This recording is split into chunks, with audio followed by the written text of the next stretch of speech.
okey, masuk ke subtopik terus tiga mutasi. Okey, pelajar boleh buka buku proses sains. Okey, kita akan bincang jawapan ya. Okey, bagi latihan bagi subtopik ini.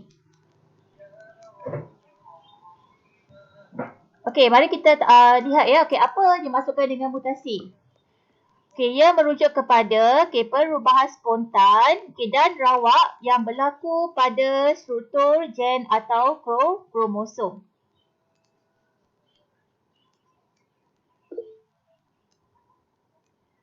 Okey, terdapat dua jenis mutasi iaitu pertama adalah mutasi gen dan yang kedua adalah mutasi kromosom. Okey, boleh respon tak? Suara cikgu dapat dengar tak?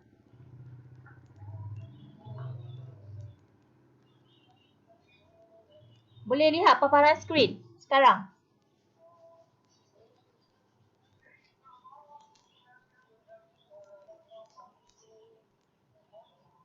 Boleh siapa-siapa boleh respon?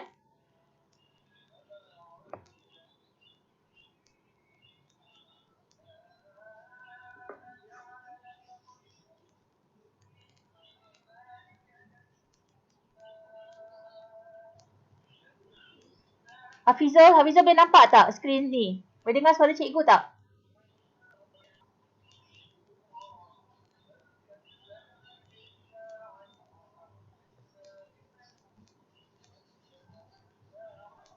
Boleh dengar suara ya? Oh, sorry. Okay, boleh tak?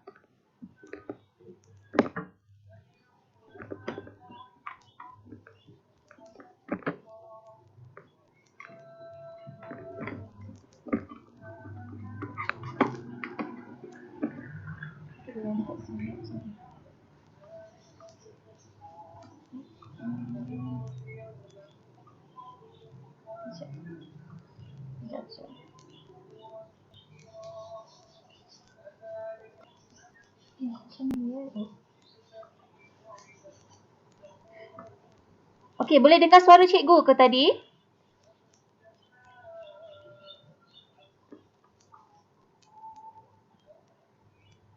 Okey, cikgu tutup mic. Okey, sekarang boleh dengar tak sekarang?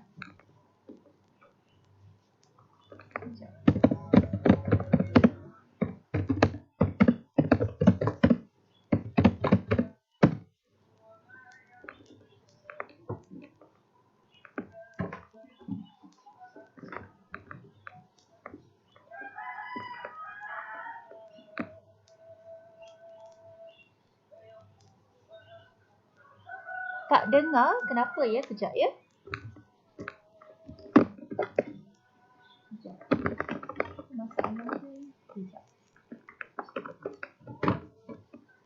Okey, sekarang boleh dengar?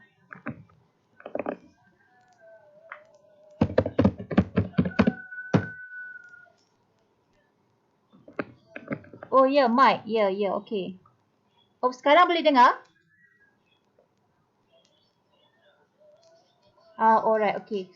Kalau cikgu minta respon, tolong cakap ya, sebab bila cikgu share screen, cikgu present, cikgu tak boleh nampak ni. Cikgu tak boleh baca chat. Okey. Sekejap ya, sekali lagi ya.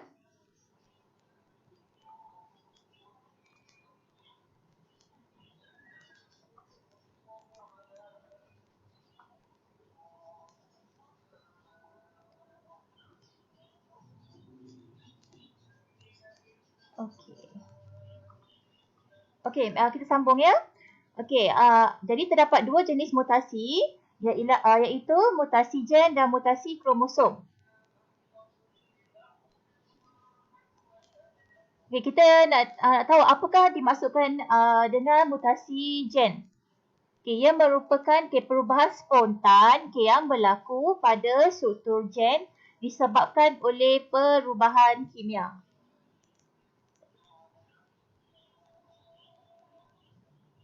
Okay, kalau ada yang masih belum sempat melengkapkan latihan ni, kamu boleh lengkapkan sekarang Okay, kalau siapa yang dah siap, boleh semak jawapan. Okay, kita pergi ke soalan nombor 4. Okay, nyatakan jenis mutasi gen. Okey, dia ada 5 jenis mutasi gen. Okey, yang pertama dia adalah albinisme. Okey, yang merupakan gen mutant yang tidak dapat menghasilkan pigmen kulit. Okey, yang kedua disebut anemia sel sabit. Okey, kalau kita tengok pada gambar raja ni, okey, kamu tengok struktur sel darah merah Okey, kalau sel darah merah yang normal, okey, kita tengok bentuk dia Bentuk dia kalau kita tengok gambar macam seperti bentuk donat kan. Tapi bentuk sel darah merah ni kita sebut disebut dwi cekung. Okey, ini yang normal. Kalau yang tak normal, kamu tengok okey.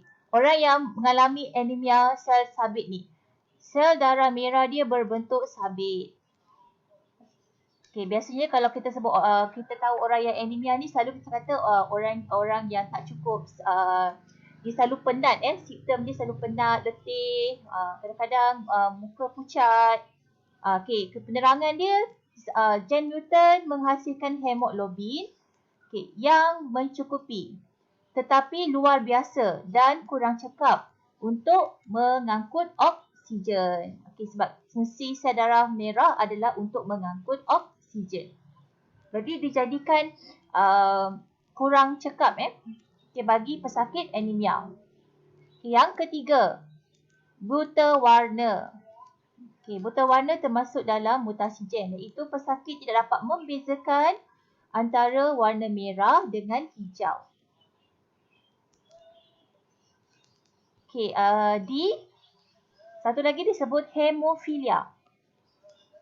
Okey, dia berkaitan dengan darah sel darah disebabkan ketiadaan sejenis protein dalam darah yang diperlukan untuk pembekuan darah. Okey, darah mengalir secara berterusan jika pesakit tercedera. Okey, ini implikasi bagi pesakit yang mempunyai hemofilia. Okey, biasa kalau orang normal, kalau darah kita bleeding kan, kita cedera, okey, darah kita boleh membeku dia akan beku. Okey, untuk halang darah daripada terus mengalir. Tapi kalau bagi pesakit hemofilia, darah tu akan mengalir berterusan. Jadi ini boleh memberi mudarat dia boleh membawa maut sekiranya berlaku pendarahan. Okey, yang seterusnya ialah thalassemia. Okey, gen mutant tidak dapat menghasilkan sel darah merah, iaitu hemoglobin yang mencukupi dalam darah. Okey, teruskan. Okey, jenis mutasi yang kedua ialah mutasi kromosom. Okey, apakah maksud mutasi kromosom? Mutasi yang menyebabkan perubahan pada struktur atau bilangan kromosom. Okey, mari kita lihat apakah jenis mutasi kromosom. Berdasarkan kandungan kromosom dan kemudian pelajar perlu padankan ciri-ciri pesakit tersebut.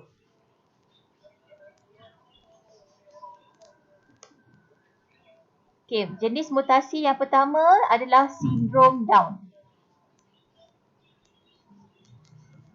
Okey, apa tentang sindrom Down ni? Okey, dalam buku teks muka 91, okey, dia ada kariotip kariotip bagi setiap jenis sindrom tu. Okey, jadi daripada ayat ni dia ada gambar di situ. Okey, kita boleh faham Okey, apa tentang sindrom Down ni? Okey, kerana lebihan atau satu kromosom pada kromosom ke-21. Okey, kromosom ke-21 ni adalah jenis kromosom autosom. Okey, bila ada lebihan satu dalam kariotip tu, okey, dia ada 3 3 kromosom yang hadir bagi seorang, okey, kalau ni merujuk kepada kariotip seorang lelaki yang mengidap sindrom Down. Okey, jadi apakah ciri-ciri pesakit? Okey, dia terencap akal, okey, mata sepet, jari dan leher dia pendek. Okey, kita lihat yang kedua, okey, sindrom Klinefelter. Kerana bagaimana sindrom Klinefelter ni? Dia berlaku apabila lebihan satu kromosom seks X pada lelaki.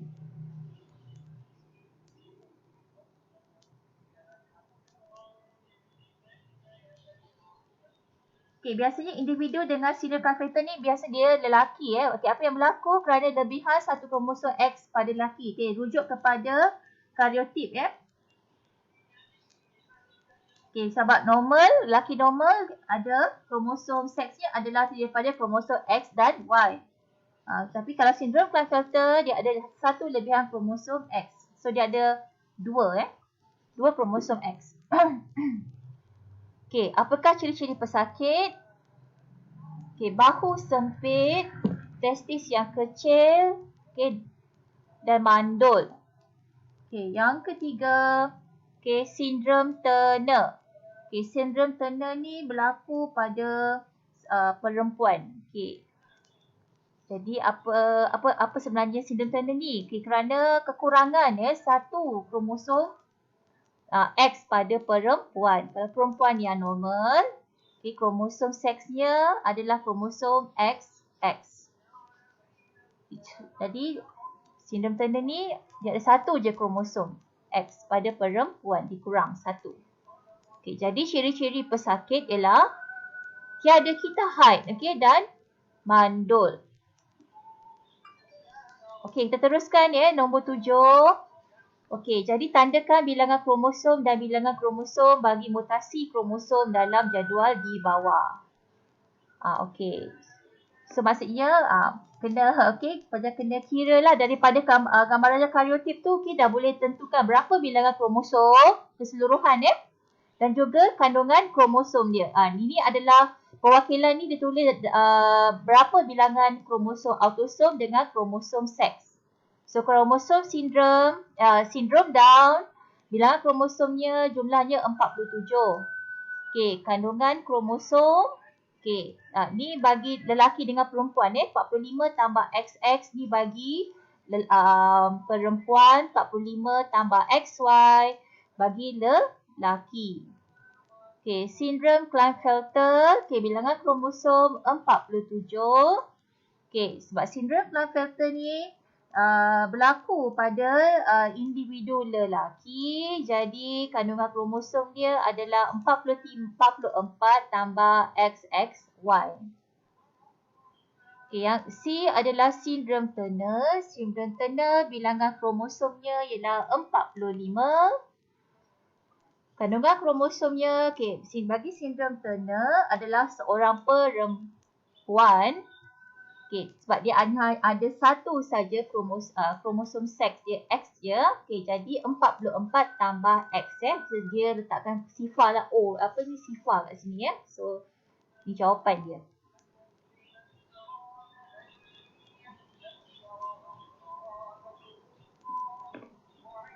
Kita lihat gambar raja ni.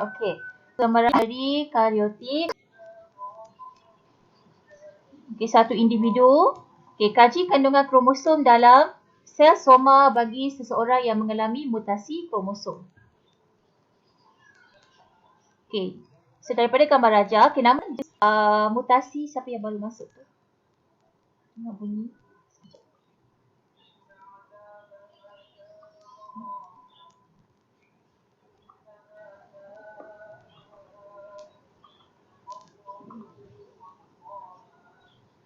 Namakan jenis mutasi kromosom yang berlaku yang adalah kromosom sindrom Down. Sindrom Down. Bulatkan panjang di sebelah pasangan kromosom yang menyebabkan mutasi itu. Sindrom Down kerana pada kromosom yang ke-21. Dia ada lebihan satu kromosom. Jadi bulatkan. Tuliskan kandungan kromosom pada sel soma orang itu. 45 tambah XY.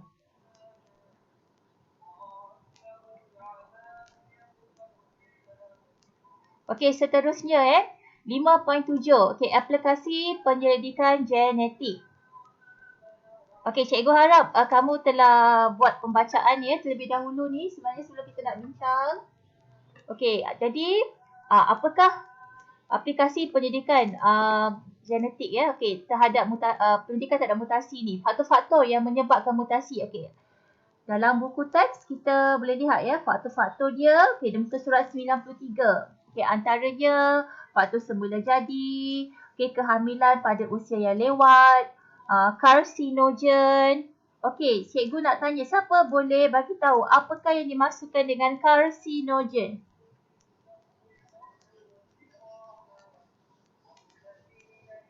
Unjuk buku teks, okey. Muka surat 93 dalam peta bulatan. Okey, ada istilah karsinogen. Siapa boleh bagi penerangan ringkas apa itu karsinogen?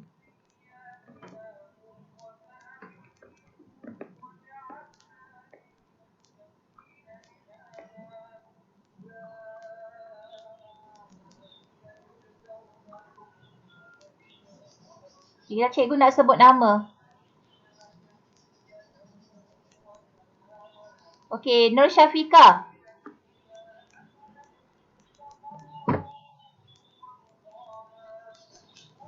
Okey, Nur Syafiqah binti Sulaimi. Boleh bagi tahu ni apa maksud karsinogen?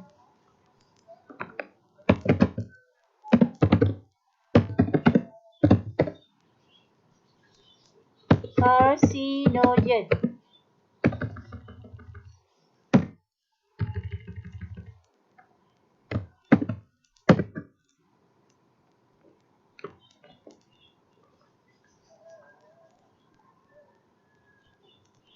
Siapa nak jawab tu? Siapa yang respon tu nama? Okey, Fazliana. Okey, Fazliana kalau nak respon boleh apa yang Fazliana faham tentang masuk karsinogen tu?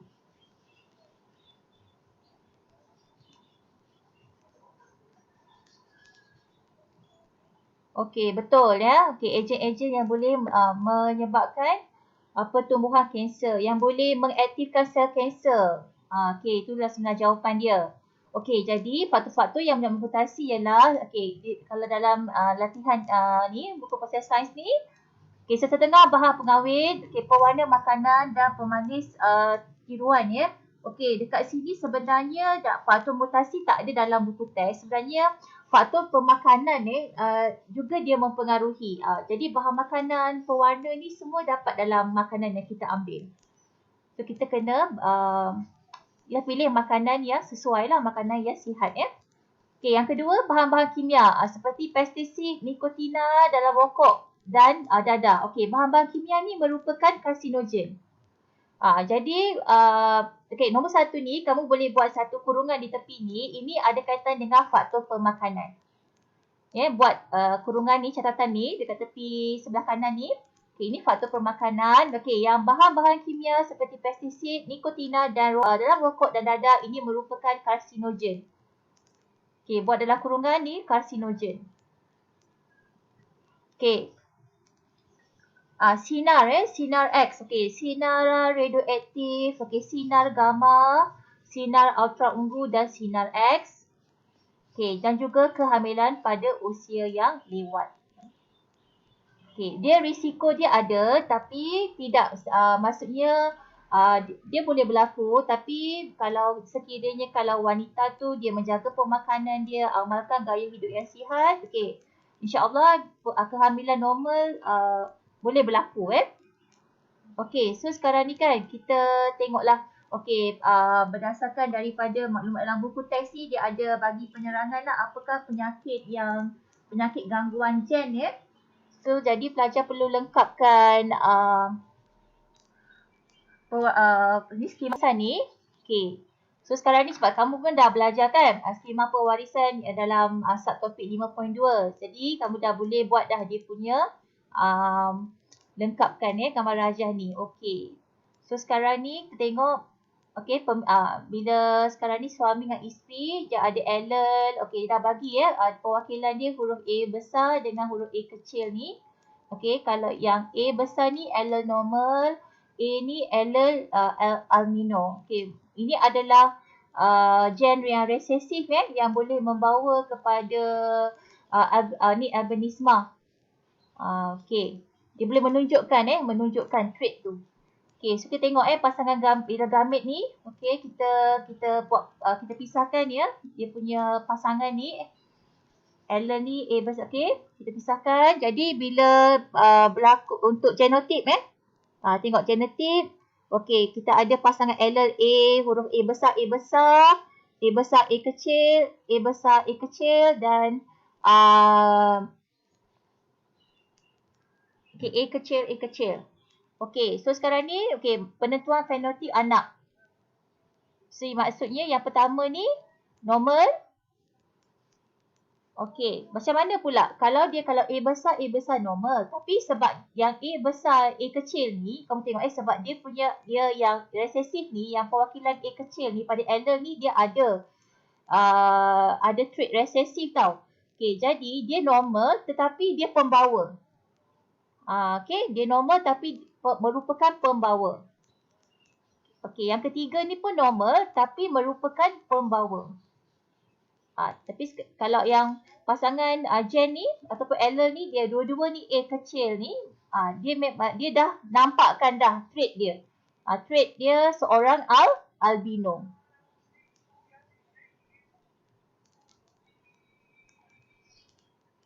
Okey, soal seterusnya. Kebarahan kalian untuk mendapat anak albino. Okey, sebab satu kan dia seorang daripada 4. Okey, kalau bentuk pecahan 1/4. Okey, so kalau 1/4 tukar kepada peratus, kamu kena darab dengan 100%, jadi 25%. Okey, kebaran kalian untuk anak normal. Okey, dia anak normal tapi merupakan pembawa. Okey, dia 2 orang. Okey, 2 orang yang merupakan pembawa kan. Okey, 2 orang anak. Jadi 2 daripada 4, 1/2. Okey, tukar kepada bentuk peratus, 1/2 darab 100% dapat 50%.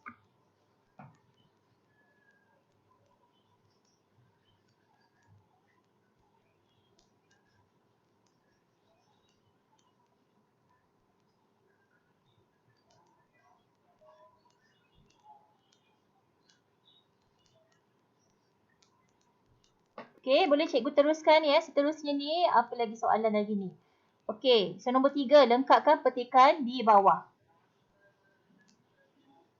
Okey, individu yang mempunyai allele. Okey, jawapan di sini dominant. Okey, dominant normal. Dan satu allele resesif dikenali sebagai pembawa. Betul tak ni? Dia punya pasangan jenis, perwakilan yang A besar dengan A kecil. Okey. Dikenali sebagai pembawa trait albino.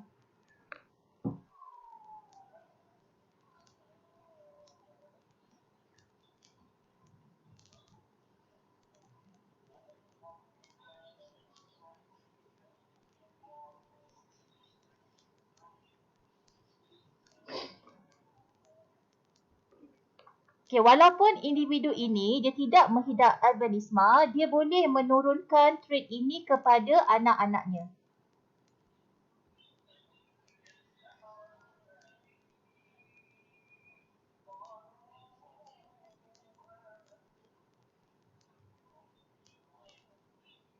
Okey ya, cikgu teruskan lagi ni. Okey, kita tengok yang kedua ni. Okey, ini adalah buta warna. Okey, buta warna yang disebabkan oleh penyakit warisan terangkai seks. Okey, kita tengok perwakilan dia sekarang ni. Okey, XB allele normal dominant, XB allele buta warna resesif. Okey, so sekarang ni kita tengok kepada okey, dekat sini genotik anak tu dia dah tentukan. Okey, pelajar kena lengkapkan yang pada bahagian gamit ni Okey, pisahkanlah dia punya pasangan gen ni. Okey, masuk dalam ruangan kotak ni bulatan ni. Okey, so sekarang ni kita tengok ya. Okey, apakah fenotip anak?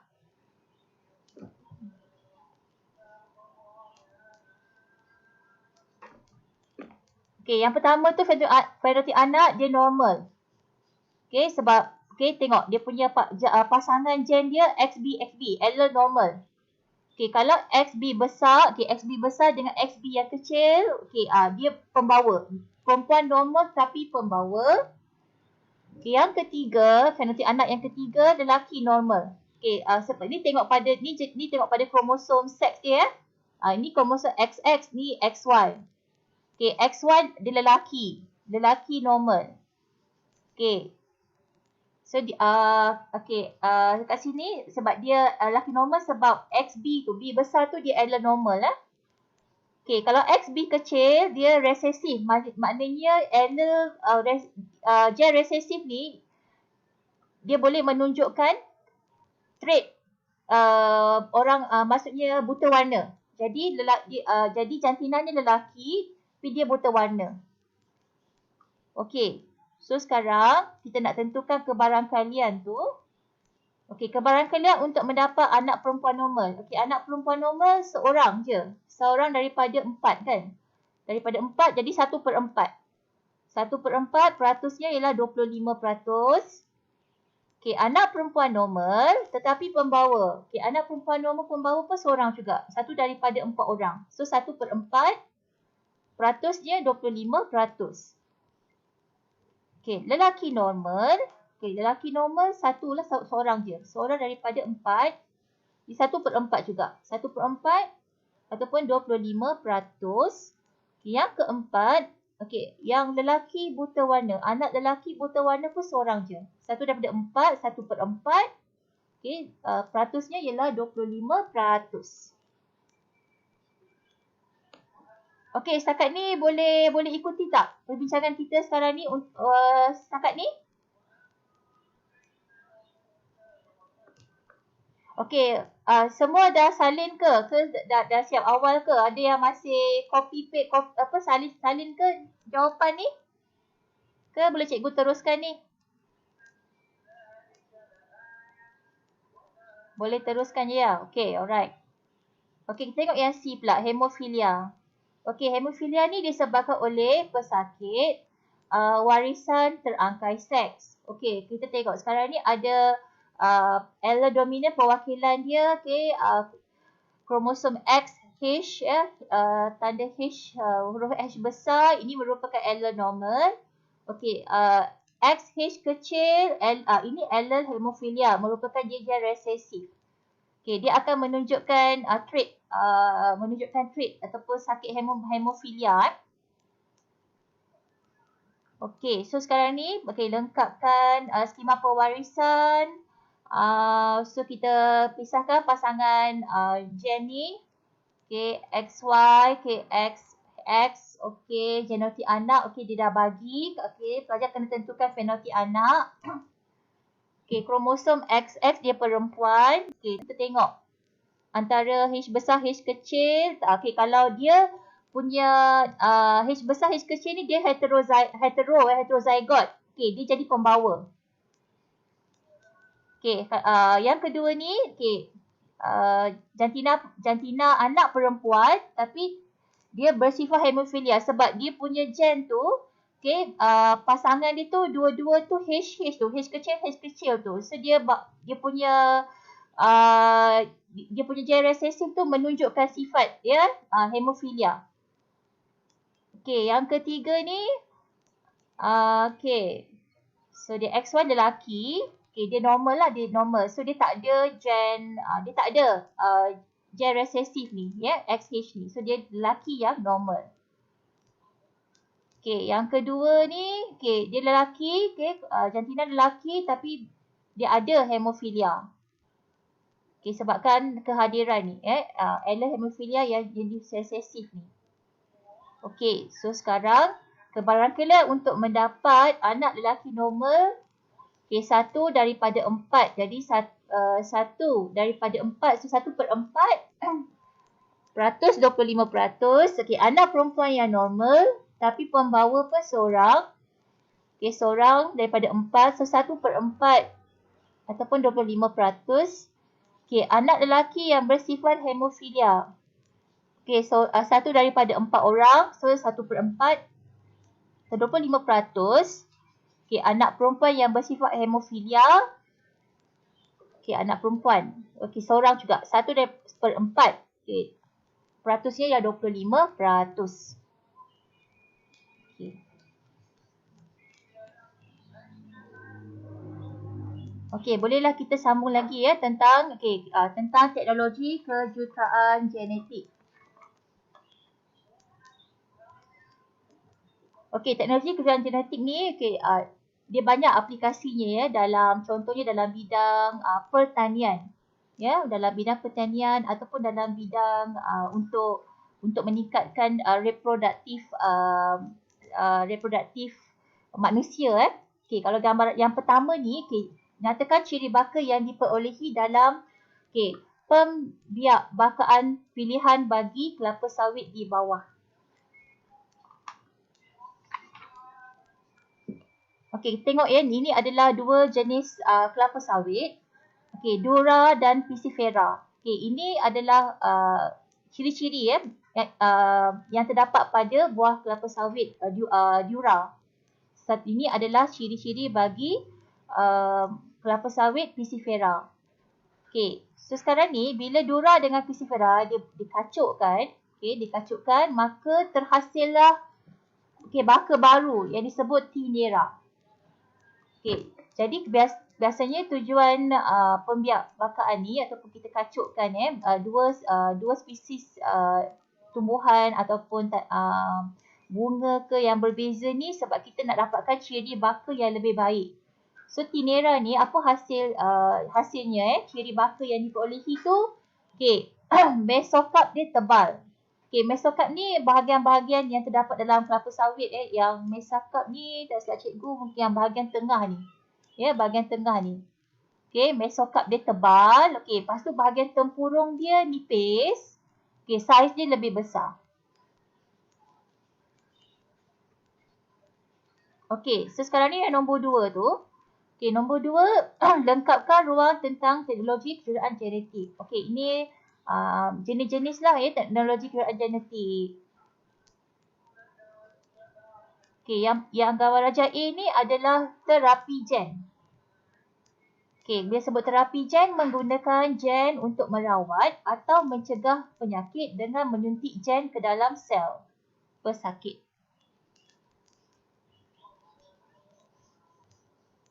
Okey, B. Okey, ini adalah sebut pemindahan embrio. Okey, kalau tengok gambar rajah ni dia boleh berlaku kepada haiwan mungkin dalam bidang penternakan haiwan. Okey, pemindahan embrio boleh dilakukan pada haiwan. Okey, C. Okey, C ni merupakan di mana gen haiwan dimasukkan ke dalam nukleus bakteria. Okey, untuk menghasilkan insulin manusia dalam teknologi DNA rekombinan.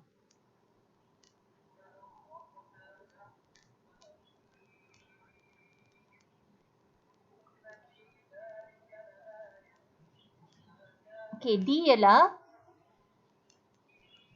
dalam organisma termodifikasi genetik GMO, DNA daripada organisma dimasukkan ke dalam tanaman atau ternakan untuk mendapatkan ciri-ciri yang diingini. Okey, kalau tentang GMO ni, pelajar boleh rujuk di muka surat 101 kalau nak lebih lagi penerangan dia, rujuk muka ni 5.4 teknologi kejuruteraan genetik, muka surat 100 dan 101.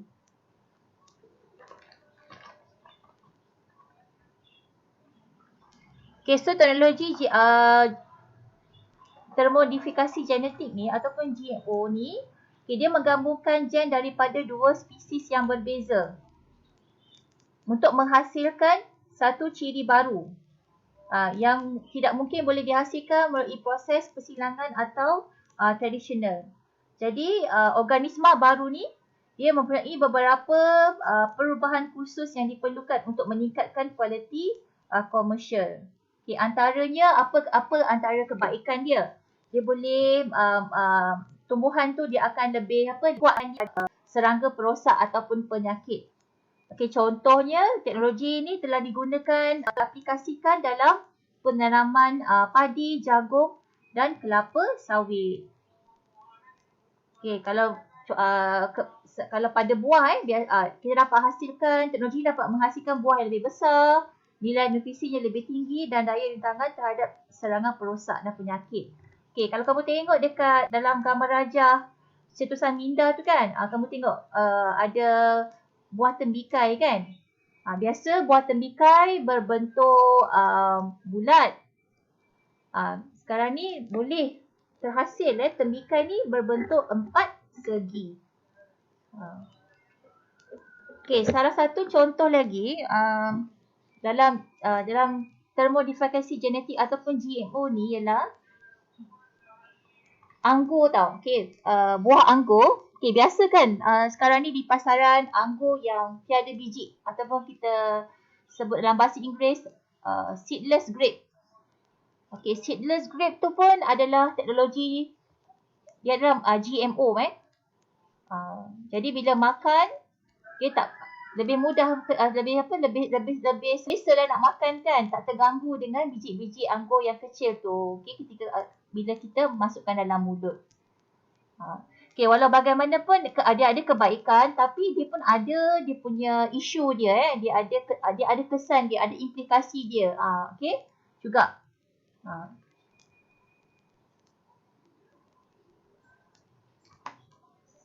Okey, sebab dekat ruangan muka surat 102 ni dia ada perbincangan teknologi kejuruteraan genetik tu dari segi kebaikan dengan keburukan dia. Okey, kita habiskan satu lagi. Ini adalah pengklonan. Okey, pengklonan menghasilkan organisma baharu yang menyerupai induknya. Okey, contoh kambing biri-biri doli. Kini tumbuhan dan haiwan yang mempunyai ciri-ciri yang diingini telah berjaya diklonkan. Okey, pengklonan ni kalau kamu search dalam internet kan, okey, kamu type lah Dolly the sheep. Dia akan ada banyak maklumat dekat dalam tu dia dan dia ada isu juga ada kontroversi juga dalam pengklonan biri-biri Dolly ni. So dia apa-apa teknologi, okey, dia ada kesan positif dan ada juga kesan negatif dia ya. Okey.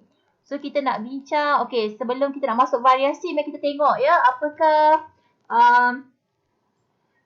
kesan teknologi kejuruteraan genetik dalam kehidupan. Okey, rujukan buku teks muka surat 102. Okey, antara kebaikan dia dapat mengenal pasti dan menentukan penyakit baka dan seterusnya merawat penyakit tersebut. Okey, menghasilkan tanaman dan ternakan yang mempunyai daya tahan penyakit yang tinggi berbanding dengan generasi sebelumnya. Okey, yang keempat, menghasilkan tanaman yang lebih banyak dan memerlukan masa yang lebih singkat untuk tuaian. Okey, nombor 5, penghasilan insulin dan enzim daripada bakteria yang boleh membantu kesihatan manusia. Okey, keburukannya pula, okey, hasil perubahan genetik memberikan alahan dan kesan-kesan sampingan kepada pengguna yang mengalami alahan. Okey, yang kedua, penyakit genetik yang menghasilkan spesies menyebabkan spesies asalnya akan pupus. Okey, yang ketiga, boleh menyebabkan kesan sampingan seperti mutasi pada pengguna. Okey, yang keempat, pengubah suaian genetik mungkin digunakan secara tidak beretika. Okey, seperti membuat senjata biologi yang boleh membahayakan manusia. Okey, nombor 5, menghasilkan organisma yang mempunyai daya tahan yang tinggi terhadap pestisid. Okey, tengok ya apa etika-etika dalam teknologi kejuruteraan genetik. Okey, etikanya yang pertama perlu dijalankan secara integriti supaya tidak menyalahi moral dan agama. Jadi ini adalah salah satu isu lah yang selalu diperdebatkan, okey, bila melibatkan teknologi kejuruteraan genetik. Adakah teknologi itu dia melangkaui kuasa Tuhan? Dan adakah dia melangkaui norma-norma nilai-nilai kemanusiaan ya? Okay, yang kedua, teknologi keketuaan genetik dapat membantu manusia dari segi kesihatan.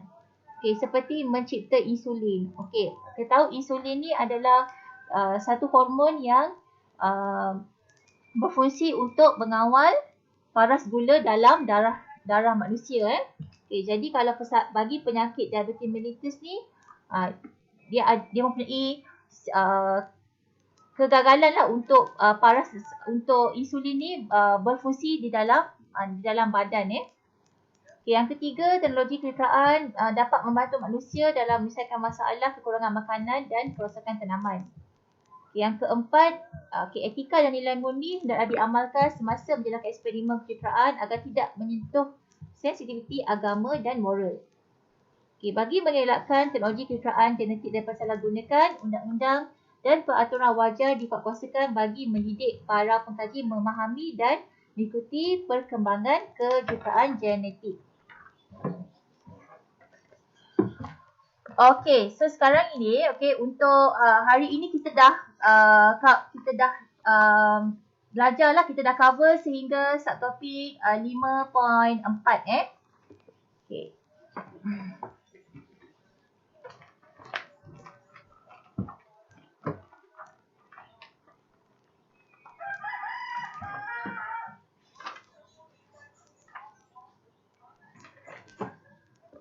Okey, cikgu nak masuk subtopik 5.5. Okey, kita terus lengkapkan kepada latihan Okey, so kita boleh terus lengkapkan latihan ni. Okey, 5.5 rujukan buku teks, muka surat 103. Okey, mari kita lihat.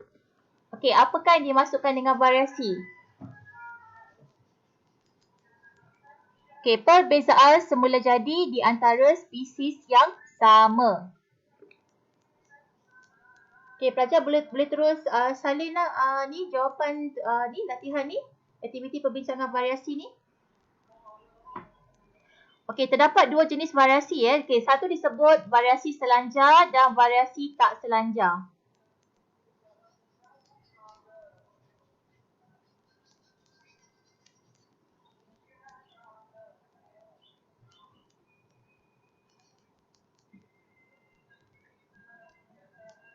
Okey, kemudian pelajar perlu memahami apa maksud variasi selanjar dan tak selanjar.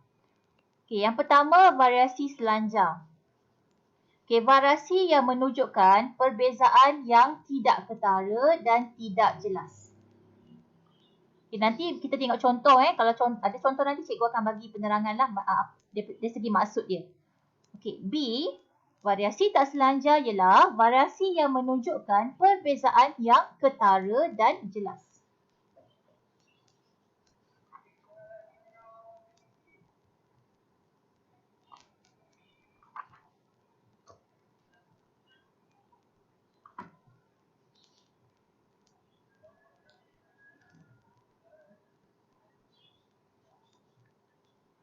Alright, kita tengok sekarang. Sekarang ni pengelasan kita nak menentukan variasi selanjar dengan tak selanjar. Kita tengok dekat dalam buku teks tu kan. Ada gambar foto 5.9 tu. Variasi antara murid-murid. Dekat di sini kita tengok gambar Raja ni ada sekumpulan pelajar lelaki. Dia sedang berdiri. Kalau cikgu nak terangkan tentang maksud variasi selanjar ni, pada gambar Raja ni, dia merujuk kepada ketinggian pelajar. Cuba tengok ketinggian pelajar ni. Kalau dari segi variasi, contoh selanjar adalah ketinggian. So dia memberi maksud. Kalau ketinggian kalau dalam ketinggian tu dia tidak yang terlalu jelas. Jadi dia tidak ketara. Contoh lagi, ada 30 orang pelajar. Kalau sekarang ni kita nak menentukan variasi dari segi ketinggian. Kita nampak tak perbezaan tu dia jelas tak? Kalau dari segi ketinggian dia tidak nampak terlalu ketara. Dia tidak ketara. Jadi itu variasi selanjar. Satu lagi contoh warna kulit. Cikgu sekejap tengok Okay, warna kulit. Okay, warna kulit pun dia tidak memberi satu perbezaan yang terlalu jelas dalam satu kelompok manusia ataupun kelompok satu komuniti tu, dia tidak menampakkan perbezaan yang ketara. Itu bawah variasi selanjang. Okey, mari kita tengok apa contoh lain variasi selanjang. Okey, selain daripada ketinggian kan. Okey, dia berat. Berat badan Okey, berat badan pun dia tak boleh menunjukkan perbezaan yang sangat jelas. Kecuali jika kita ukur, kita timbang berat badan tu, baru kita boleh tahu. Okey. Jadi contoh lain, kepintaran. Okey, lebar bahu. Warna kulit. Okey, kadar denyutan jantung dan panjang tapak kaki.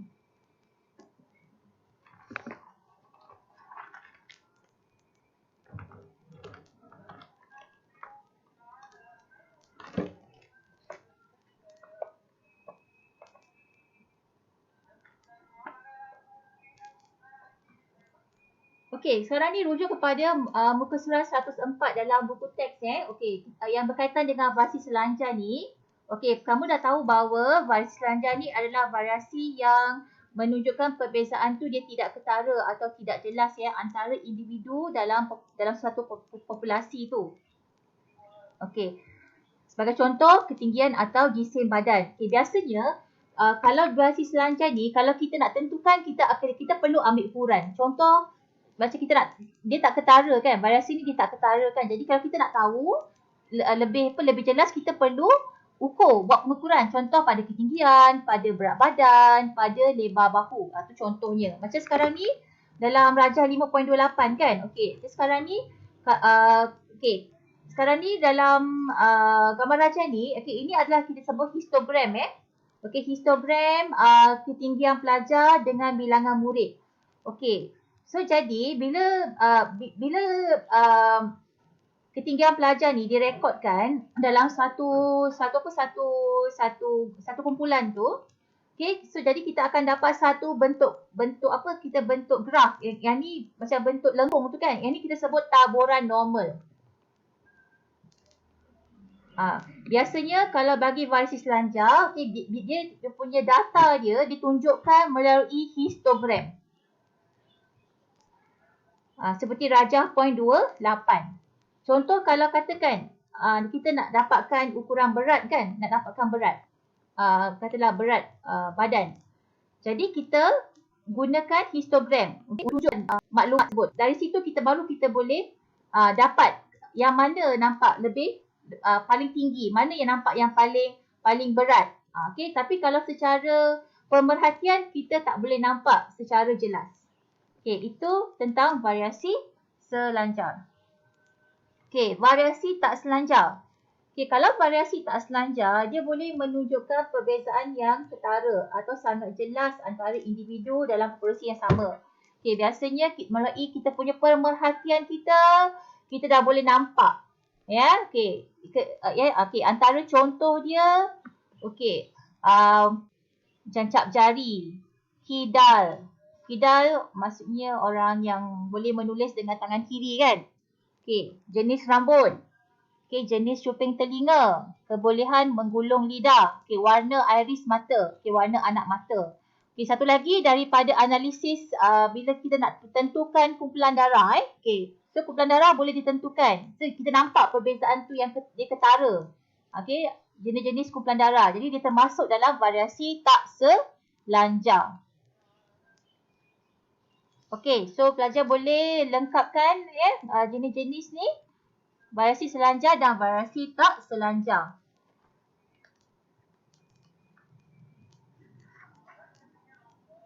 Okey, so sekarang ni kalau dalam buku teks, kalau variasi tak selanjang ni, apa jenis data kalau kita nak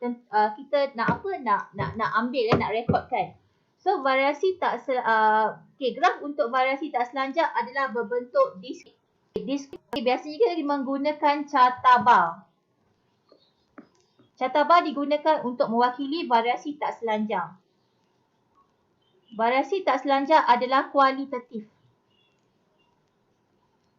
Okey, kalau variasi tak selanjar kualitatif, variasi selanjar adalah kuantitatif. Kuantitatif maksudnya variasi selanjar dia melibatkan nombor. Macam kata ketinggian, berat kan, lebar, bahu kita kena ukur. Kalau variasi tak selanjar dia melibatkan kualiti. Kita boleh kategorikan, kita boleh buat kumpulan kan kategori. Macam contoh kumpulan darah, dia ada kumpulan darah A, ada kumpulan darah B, ada AB, ada kumpulan darah O, so kita boleh kategorikan. Contoh kalau jenis rambut, ada rambut jenis lurus, ada rambut jenis keriting. Itu ciri bagi variasi tak selanjar. Tapi kalau dari segi data, ingat variasi selanjar ditunjukkan melalui histogram, variasi tak selanjar ditunjukkan melalui carta bar. Okey, apa beza histogram dengan carta bar? Kalau kamu tengok gambar raja ni dia punya bentuk dia guna bentuk apa? Bentuk kotak kan? Bentuk segi empat, tepat kan secara menegak kan? Tapi bezanya kalau histogram dia rapat. Okey, kotak-kotak bentuk segi empat tepat tu dia rapat-rapat. Okey, carta bar dia ada jarak. Itu beza dia. Okey. Cikgu harap kamu boleh faham perbezaan ni sebab nanti kalau kata dalam soalan dia ada maklumat minta suruh pelajar lengkapkan carta bar ataupun histogram bagi variasi ni, so kamu boleh melengkapkanlah data tu dengan betul Okay, sebab nanti dalam matematik pun kamu akan belajar bagaimana untuk menghasilkan histogram nanti. Okey, so sekarang ni kita nak tengok pula apakah faktor-faktor yang mempengaruhi variasi. Okey, muka surat 107. Okey, faktor-faktor yang mempengaruhi variasi ni dia terbagi kepada dua. Okey, faktor genetik dan faktor persekitaran. So di sini, okey, bagi variasi selanjar, okey, faktor yang mempengaruhinya ialah dia boleh dua-dua. Okey, boleh faktor genetik dan boleh faktor persekitaran. Okey, kalau katakan macam mana nak kaitkan boleh faktor genetik dengan persekitaran Okey, cikgu boleh kaitkan tentang ketinggian lah tentang ketinggian. Okey, kalau tentang ketinggian ni, kalau berdasarkan pembacaan cikgu, okey, kita tengok masyarakat Jepun tau. Okey, masyarakat Jepun dulu dengan sekarang. Okey, kalau dulu-dulu masa zaman perang dunia dulu kan, orang Jepun ni dia orang adalah orang yang rendah tau. Masyarakat Jepun ni orang yang rendah. Okey, orang yang rendah.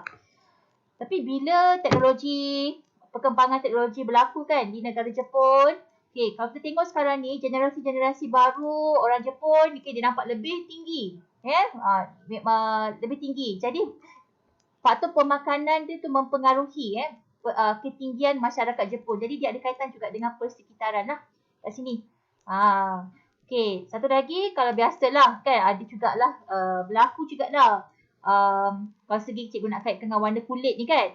Okey, kalau kita bergantung kepada iklim. Kan kalau duduk Malaysia, iklim kita panas dengan lembap sepanjang tahun. Kalau kita duduk di negara yang 4 musim negara yang cuaca dia lebih rendah sejuk. Okey, jadi warna kulit kita boleh berubah. Okey, ada orang dia merantau kan, dia merantau ke negara 4 musim ni.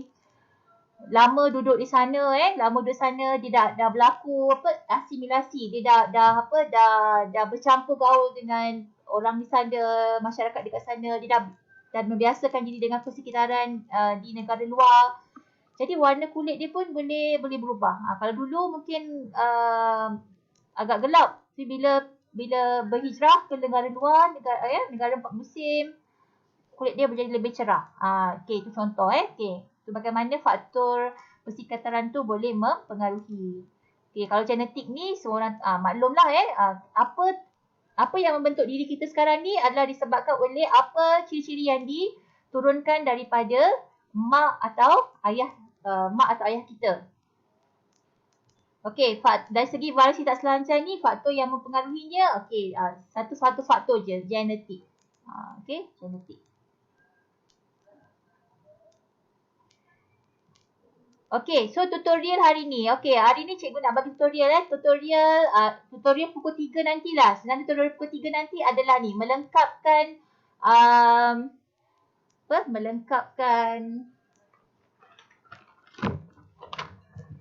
mengkaji variasi selanjar di kalangan murid. Okay, yang ini nombor tutorial pukul 3 tetap cikgu hari ni. Okay, so hari nanti kamu akan lengkapkan tutorial variasi selanjar muka surat 53 dengan 54. Okay, pelajar buat dulu. Nanti cikgu akan hantar jawapannya. Okay, yang penting buat dulu.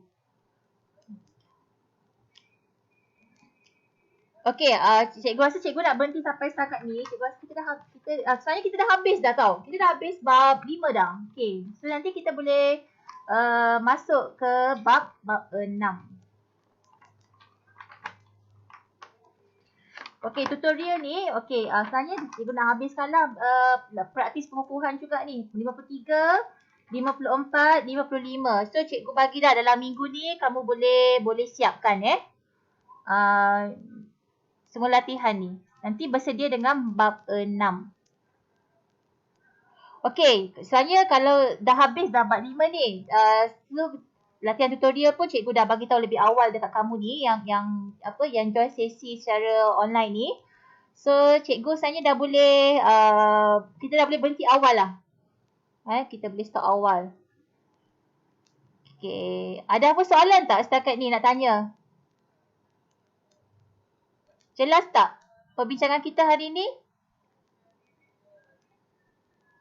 Alright, okay, good. Okay, so sekarang ni cikgu boleh inilah kita boleh bersuara lebih awal, so kamu boleh boleh berehat lah sebelum tunggu kelas subjek seterusnya. Okay, tapi amanah cikgu lengkapkan latihan ni untuk sesi tutorial. So dalam minggu ni akan boleh siap dan cikgu akan bagi jawapan nanti dalam group WhatsApp kelas ya. Okay, so itu sajalah sekian daripada cikgu. Cikgu ucapkan terima kasih atas kehadiran kamu semua. Cikgu sangat menghargai kehadiran kamu semua ni. Cikgu yakin kamu semua ni pelajar-pelajar yang bersemangat, yang positif, yang tahan cabaran ya. Okay, so apa-apa cabaran tu kita atasinya dengan sikap yang positif. Itulah cara kita untuk berjaya Okay, so itu saja bercikgu. Jadi pelajar semua boleh bersurai lah daripada Google Meet Okay. Terima kasih semua. Alright.